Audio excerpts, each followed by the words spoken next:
Welcome to Security.com, the podcast, where we're bringing together in-depth intel, real talk, and the human side of cybersecurity. I'm your host, Dan Mellinger, and each episode I'll be joined by industry experts, defenders, and voices from the front lines to explore the latest enterprise security insights straight from the pages of Security.com and the minds shaping the field. And today we've got Dick O'Brien, fan favorite. Hello again. Hello.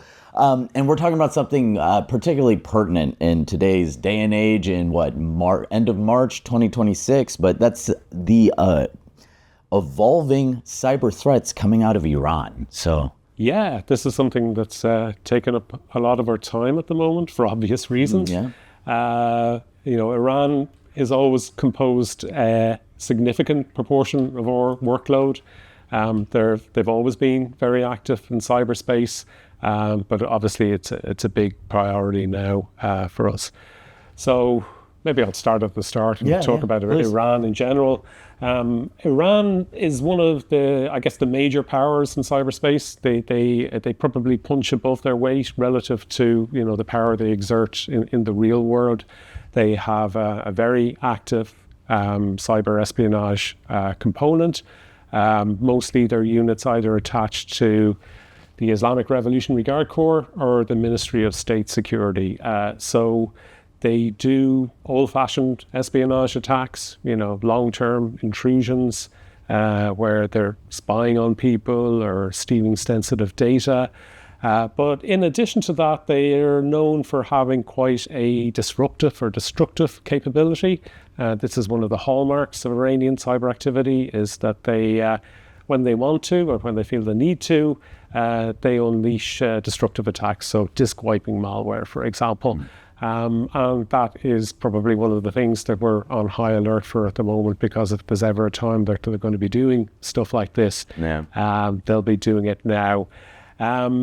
They're surprisingly adept. They're quite they're ahead of the curve relative to a lot of other nation state actors. So, for example, right when living off the land became a thing, they were one of the first powers to start using it. It was Iranian actors who we very early on saw using things like PowerShell, for example. They were quick to cotton on to that. And living off the land is when hackers they use existing tools within the, victim environments to try to avoid detection and kind of seem like normal traffic using these things that are already there. Exactly right, yeah. They're very good at social engineering too, for example, surprisingly so. So we've seen a lot of very convincing social engineering campaigns where they've managed to lure people in using English or Hebrew language emails and things like that. Like there's one famous one where they got a defense contractor in the UK. And they lured him in by posing as a fitness instructor in Liverpool. It was like a honey trap operation. So who would have thought the Islamic Revolutionary Guard Corps, this is one of their core strengths. But so catfishing, but with a PH phishing. Yes. Interesting. Yes. Yeah. Wow. Yeah. So yeah, they're pretty adept, and they're quite on the ball as we've seen. Interesting. And I should mention, we're talking about this now, so if you're watching this in the far future, this timeline, March 2026, America has engaged in kinetic warfare alongside Israel in Iran, and we've seen some attacks. And when we think about nation-state adversaries in cybersecurity, Iran's kind of one of the tops of the list, right? Yes. Yeah. There's China, Russia, Iran. Yeah, definitely. In terms of prevalence, things we see day to day, I think Iran might be, along with North Korea, being number two, in terms of the amount of the stuff we see going on. Interesting. So yeah, they're very active in their own backyard in the Middle East, all of the countries surrounding it, but they go as far afield as America and Europe, So when this war started, obviously we began kind of scrutinizing very closely, looking for signs of new attacks, and we did find attacks against about 5 or 6 organizations in the US and Canada, which were obviously of great concern. So I don't think these organizations were targeted because of the war. I think they were already on those networks for whatever purpose, probably kind of spying purposes. I can't disclose who these organizations were, but they're all kind of obvious targets of Iranian espionage. You can kind of make a guess as to why they were targeting. Yeah. But the real risk, though, when a war breaks out, is what they will do with that access next. So they may have compromised, like, say, this bank or an airline for one reason, but they may, use that access that they have for another reason. And what they often do is it's the espionage units who carry out the intrusions, the break-ins, so to speak. But if they want to unleash some havoc, they turn that access over to specialist units who then kind of launch the sabotage style attacks. Historically, it's been disk wiping malware that they've used. Yeah. So that's always a risk, So like once we uncovered these attacks, there was a real scramble just to kind of close them off and ensure that they were kicked out of those networks. They were looking to probably just create damage, right? Well, cause havoc. And a couple of days later, we saw an attack on Stryker, I think they're medical equipment manufacturer, where they did unleash havoc, like there was serious disruption. So that's always a risk when you have Iranian activity on a network, is that it will be used for those kinds of purposes. And while we're talking about Stryker, that was actually kind of unique because they used living off the land methods to go wipe phones using IT tools, right? Yeah, they did, So historically, Iranian actors, they would use malware to do this. They would write disk wiping malware, and it was like just programmed to go in and wipe the disk and then destroy the master boot record.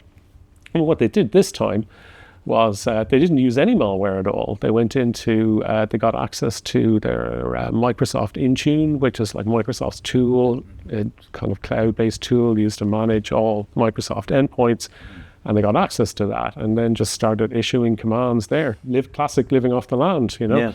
And this is something that Russian actors, so for particularly Russian espionage units affiliated to their foreign intelligence services, they've kind of pioneered these types of attacks. They're really good at targeting cloud environments, in particular, Microsoft cloud environments.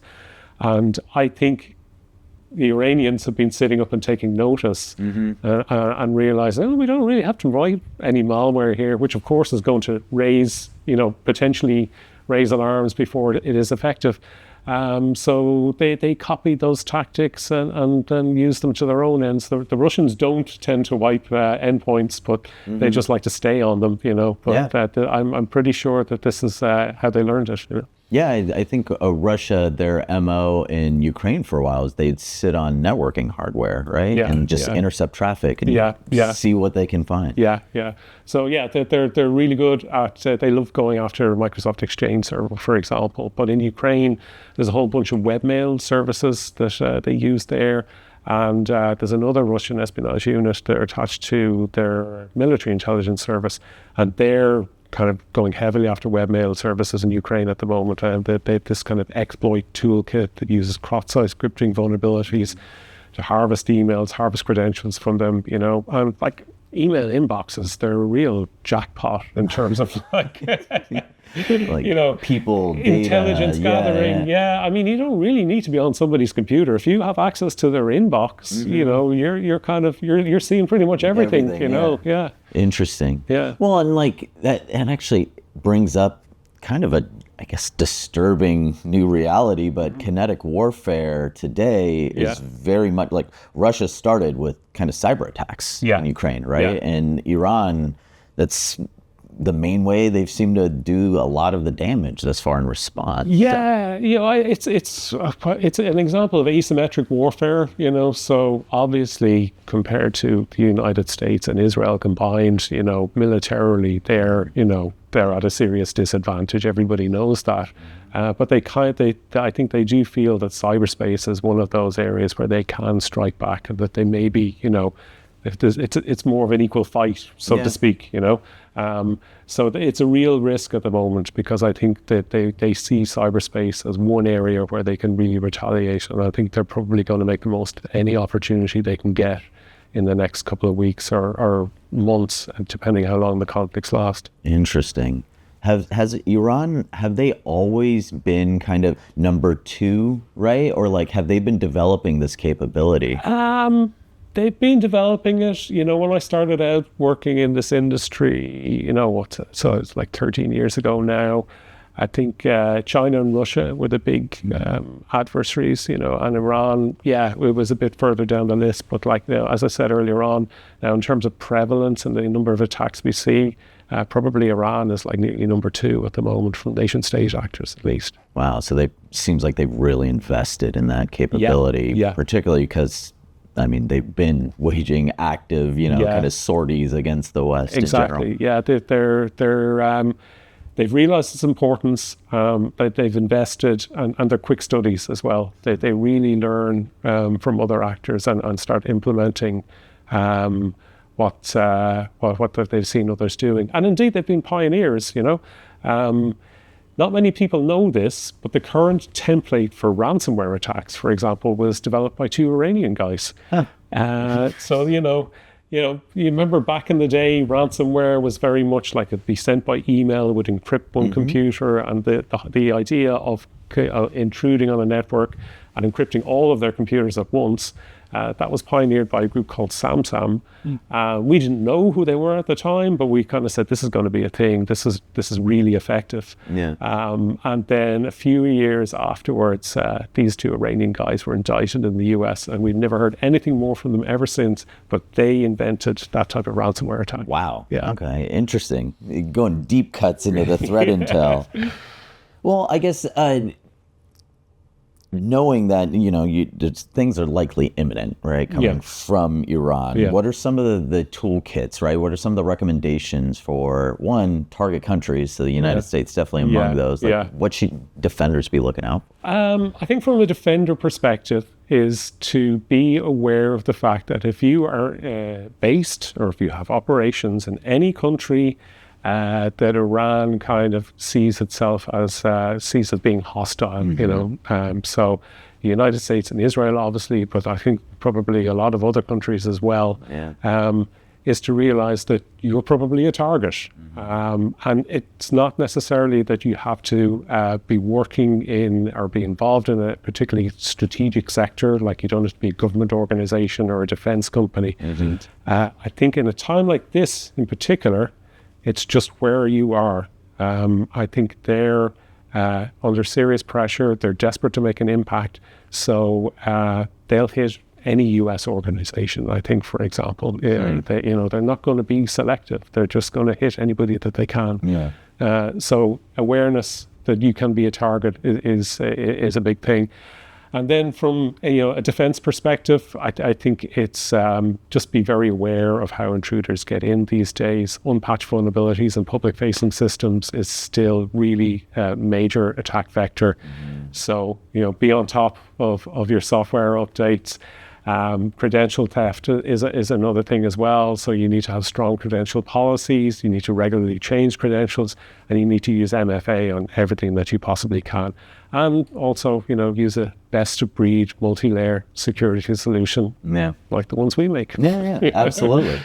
Awesome. Is there anything else you want the audience to know about Iran before we hop on? I think we've been fairly comprehensive here. Very interesting time. So I think that's a wrap on this episode of Security.com, the podcast. So big thanks as always, Dick. Thank you, Don.